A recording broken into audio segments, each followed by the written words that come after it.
once you have entered this space which you call as human, from here your evolution is no more natural. It has to be conscious.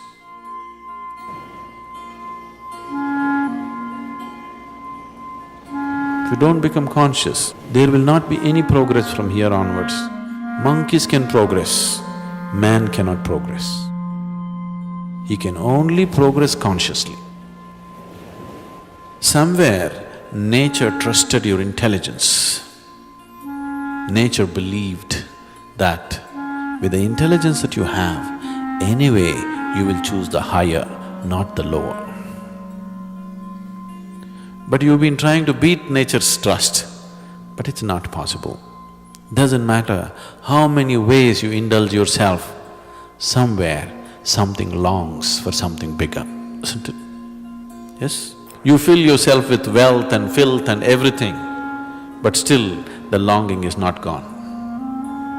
So, when the longing becomes unbearable, you seek. When you seek, can't you seek that which is within yourself by yourself? You can, but it's an uncharted path. Because it's an uncharted path, if you go by yourself, you know what happened to Columbus? He wanted to come to India and landed up here. It was an uncharted path, isn't it? Simply by accident he landed in this continent. We are only hearing about those who landed somewhere. Do you know how many never landed anywhere? Yes? Thousands of sailors who set forth never landed anywhere. If you go on an uncharted path without any guidance, this is what will happen. Now that Columbus landed here, just see how easy it is from Europe to America. Why? Now it's a charted path because of that man, isn't it? Similarly, you go to your Guru because he landed.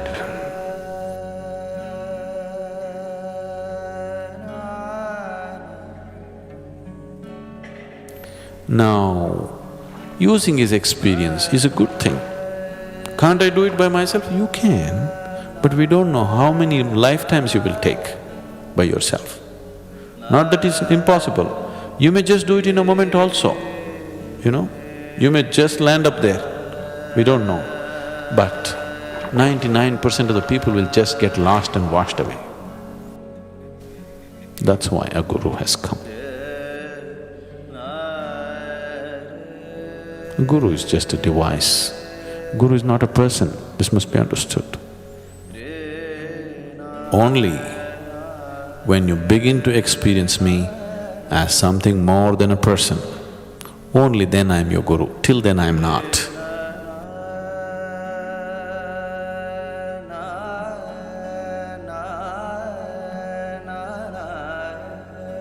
The Guru Purnima is significant because one thing is of a historical significance because this is the day Adiyogi turned himself into a Guru after the summer solstice.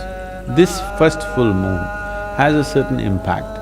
It is generally considered as a day of grace, and that is the day the first Guru chose to teach.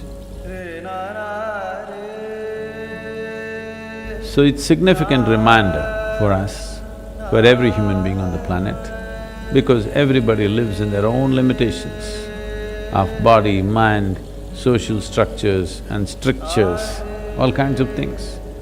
It is for every human being, it's important to know that there is a way to be beyond these things. That's the reminder.